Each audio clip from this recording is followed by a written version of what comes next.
¿Cómo se explica un dogma como el de la Inmaculada Concepción, que muchos cristianos fuera de la Iglesia Católica consideran innecesario o incluso antibíblico? Hoy, exploraremos la brillante defensa de Juan Duns Scoto, un teólogo del siglo XIII cuya lógica sigue siendo insuperable. Juan Duns Scoto fue un fraile franciscano y un escolástico que se atrevió a desafiar objeciones comunes a la Inmaculada Concepción en un tiempo en que el dogma no era aceptado universalmente en la Iglesia. Vamos a ver cómo sus argumentos pueden responder a objeciones protestantes e incluso inspirar a quienes buscan respuestas sólidas sobre este dogma. Duns Scoto vivió en una época en que la idea de que María fue preservada del pecado original desde el instante de su concepción enfrentaba numerosas objeciones teológicas. Una de las principales dificultades provenía de la doctrina de la redención universal en Cristo. Si todos los seres humanos son redimidos por Cristo, ¿cómo podía María estar libre del pecado original antes de la obra salvífica de su Hijo? Su famosa lógica, resumida en el principio latino potuit, de quid, ergo fecit, Dios pudo hacerlo, convenía que lo hiciera, luego lo hizo, se convirtió en una base teológica que siglos después facilitaría la proclamación del dogma de la Inmaculada Concepción por el Papa Pío IX en 1854. ¿Quién fue Juan Duns Scoto?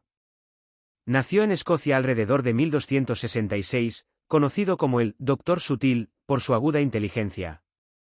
Su vida estuvo dedicada al estudio y la enseñanza en algunas de las universidades más prestigiosas de Europa, Cambridge, Oxford y París, además que fue profesor en las últimas dos. Su defensa de la Inmaculada se dio en un contexto de fuertes debates teológicos, donde incluso grandes figuras como Santo Tomás de Aquino habían expresado reservas. La rivalidad intelectual entre dominicos y franciscanos fue una característica clave de la escolástica medieval. Ambos órdenes competían en las universidades y se diferenciaban en sus enfoques filosófico-teológicos. Los dominicos, influenciados por Santo Tomás de Aquino, adoptaron una visión aristotélica, donde la razón natural y la fe se complementaban. En cambio, los franciscanos, guiados por figuras como San Buenaventura y Juan Duns Scoto, priorizaban la voluntad divina y la contingencia sobre la lógica, defendiendo la Inmaculada Concepción de María, lo que generó tensiones con los tomistas. Esta competencia, aunque a veces acalorada, enriqueció el pensamiento medieval, obligando a ambos órdenes a afinar sus argumentos y a explorar nuevas áreas del conocimiento teológico. Aunque las tensiones se suavizaron con el tiempo, esta rivalidad dejó un legado importante, mostrando cómo la diversidad de enfoques puede enriquecer el diálogo intelectual y la comprensión de la fe. ¿Por qué la Inmaculada era controvertida? Si todos los seres humanos nacen con pecado original, ¿cómo podría María haber sido preservada sin negar la necesidad universal de la redención por Cristo? La doctrina de la redención sostenía que Cristo había venido a salvar a la humanidad del pecado original, y si María había sido preservada de este pecado, parecía implicar que no había necesitado la redención, lo que contradecía la idea central de la salvación cristiana. Aquí es donde entra Juan Duns Scoto, con una solución teológica que no solo resuelve la paradoja, sino que glorifica aún más a Cristo como Redentor. Juan Duns Scoto propuso que María fue redimida por los méritos de Cristo de manera anticipada. Según Scoto, Cristo no solo redimió a la humanidad después de caer en el pecado, sino que su obra redentora también pudo actuar de manera preventiva, preservando a María del pecado original desde su concepción. Scoto expresó esta idea con una frase poderosa: el mediador más perfecto ejerce el acto más perfecto de mediación en favor de una persona, preservándola del pecado, en lugar de solo liberarla después de caer en él. Para entenderlo mejor, podemos usar una analogía: es como si alguien te salvara de caer en un pozo antes de que siquiera te acerques a él. ¿Acaso no sería esa una redención aún más perfecta? De esta forma, Scoto sostiene que la redención de María no disminuye la obra de Cristo, sino que la resalta aún más, al mostrar que su poder redentor es capaz de actuar de manera anticipada, asegurando la salvación de su madre antes de que el pecado pudiera tocarla. Dejemos que Duns Scoto hable por sí mismo. La Inmaculada Concepción. Cuestión primera. ¿Fue la bienaventurada Virgen concebida en pecado original? Acerca de la distinción tercera me pregunto si la bienaventurada Virgen concebida en pecado original. Argumentos en contrario. 1. Agustín, en De Natura et Gratia, hacia la mitad, en el texto en el capítulo. 2. Dice, cuando se habla de pecados, no quiero comprometer a María en modo alguno. 2. Y Anselmo en De Concepta Virginali, capítulo 18 dice, fue conveniente que la Virgen resplandeciese de tal pureza como no pueda imaginarse otra después de Dios.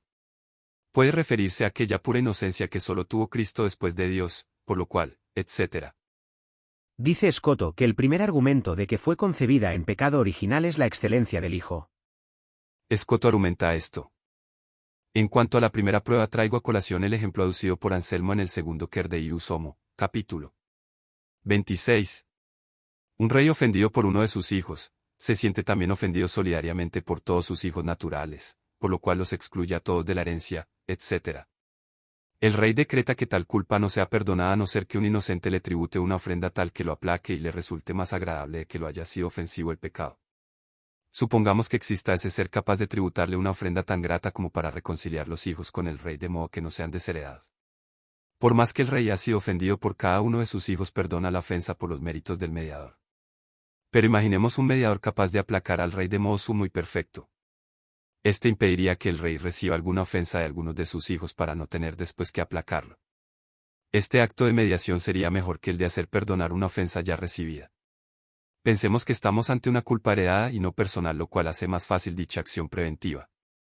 De este ejemplo concluimos que no hay reparación suprema y perfectísima si no lo logra prevenir la ofensa. El perdón no repara perfectamente si repara después de haber sido ofendido. La ofensa de Dios no proviene de un movimiento interior a Dios mismo, sino de la presencia del pecado en el alma. Cristo no habría ofrecido una perfectísima expiación a la Santísima Trinidad si no hubiera sido capaz de prevenir la ofensa de alguien. Tendría que haber impedido que la misma Trinidad sea ofendida en alguno de sus hijos y previsto la existencia de un alma inmune de culpa entre los hijos de Adán. Por lo cual, o existe un alma en los hijos de Adán que no tiene esta culpa, o al menos es posible que existe quien no la tenga. En cuanto a la segunda prueba, se procede de dos modos. El primero. El perfectísimo mediador merece que sea removido todo castigo de aquel por el cual cumple la reconciliación. Pero la culpa original es un castigo más grande que la misma privación de la visión de Dios, tal como lo he explicado en otro lugar. Para una naturaleza intelectual el pecado es la mayor entre todas las penas. Si Cristo nos ha reconciliado perfectísimamente con Dios, tiene que haber merecido para alguien el haber sido excluido de ese gravísimo castigo. Esto no puede ser sino para su madre. Por lo cual, el ejemplo aducido confirma todo lo dicho. Para un hijo de Adán el peor castigo es ver al rey esté ofendido con él y nadie lo reconcilia más perfectamente que aquel capaz de quitar tanto la pérdida de la herencia como también la enemistad del rey, etc. El segundo. De la misma prueba se puede argumentar. Cristo fue nuestro reparador y reconciliador de modo más inmediato para el pecado original que para el pecado actual, dado que generalmente se atribuye la necesidad de la encarnación y de la pasión de Cristo al pecado original. Suponemos que él haya sido mediador perfecto para alguien, por ejemplo para María, en cuanto la preservó de todo pecado actual. Lo mismo tendríamos que afirmar del pecado original. En cuanto a la tercera prueba, argumento del modo siguiente. La persona reconciliada no contrae un máximo débito hacia el mediador sino no ha recibido el mayor bien posible que él pudiera obtener. Ahora bien, el mediador sumo podría obtener para la persona la inocencia, es decir, la preservación de la pena contraída o a contraer. Si Cristo mediador no hubiese preservado a nadie del pecado original, nadie tendría un débito máximo hacia él. Me puedes objetar que es idéntico el débito de quien ha obtenido la remisión del pecado de quien ha sido del preservado, en base al texto de Lucas 7, a quien más se le perdona más ama, cui magas dimititur magas dirigit. Agustín responde que los pecados no cometidos son perdonados como si hubiesen sido ejecutados. Más aún, es un beneficio mayor preservar del mal que no permitir que se caiga en el mal y después liberarnos de él. Cristo ha merecido la gracia y la gloria para muchas almas que por ello le son deudoras como a su mediador, porque no debería existir un alma que le sea acreedora de la inocencia, y porque, si son inocentes todos los ángeles bienaventurados, nunca podrá existir ni siquiera un alma humana fuera de la de Cristo que sea inocente en la patria. El segundo argumento contra la Inmaculada es la vida de la bienaventurada Virgen. Ella también padeció, a causa del pecado original, las penas comunes a la naturaleza humana, como la sed, el hambre, y todo lo que nosotros padecemos. Estas carencias no fueron asumidas voluntariamente por María, porque ella no fue nuestra redentora o reparadora. Si así lo fuera, su Hijo no sería el Redentor universal de todos. Escoto responderá a esto. En cuanto al segundo argumento, los hechos aducidos de la vida de María no nos llevan a ninguna conclusión. Nada se puede probar a partir de la infección de la carne causada por la fecundación. Así lo prueba Anselmo en el Tratado sobre el pecado original. Vamos a admitir que todos han contraído el pecado original en este mundo, pensemos en la relación infección de la carne y pecado del alma. Cuando la gracia del bautismo borra por la gracia el pecado original, no elimina la infección de la carne que permanece inclusive después del bautismo. Por lo cual dicha infección puede haber sido la causa necesaria del pecado original en el alma. Por lo cual Dios podría eliminar dicha infección con su gracia en el primer instante de la concepción para que no llegue a contagiar el alma cuando la gracia elimina toda la culpa. Tampoco son conclusivas las deducciones de los padecimientos de María. El mediador puede reconciliar eliminando los sufrimientos que nos son positivos y dejar solo los provechosos. La culpa original no era provechosa para María, mientras que las demás penas temporales le fueron útiles para ganar méritos. Juan Duns Scoto nos muestra que la Inmaculada Concepción no es una negación de la redención, sino más bien su obra más perfecta. A lo largo de la historia, la redención se ha entendido como un acto de salvación que Cristo realiza para todos los seres humanos, liberándolos del pecado original. Sin embargo, Scoto sostiene que María, la Madre de Jesús, fue preservada de este pecado desde su concepción, no porque no necesitara la redención, sino porque Dios, en su infinito amor y sabiduría, la redimió de manera anticipada. De este modo, María no fue ajena a la redención, sino que fue un vaso puro elegido para ser la Madre del Salvador. La preservación de María no disminuye la obra de Cristo, al contrario, la exalta, mostrando la grandeza de su poder redentor y cómo la gracia de Dios puede actuar de maneras únicas y maravillosas. Si alguna vez has dudado de este dogma o te han hecho preguntas difíciles sobre él, te invito a reflexionar sobre las palabras de Juan Duns Scoto. Su defensa de la Inmaculada Concepción no es solo lógica, sino también profundamente bíblica y llena de amor por la verdad. Escucha la voz de la tradición de la Iglesia y profundiza en la comprensión de cómo el misterio de la redención se manifiesta en la vida de María.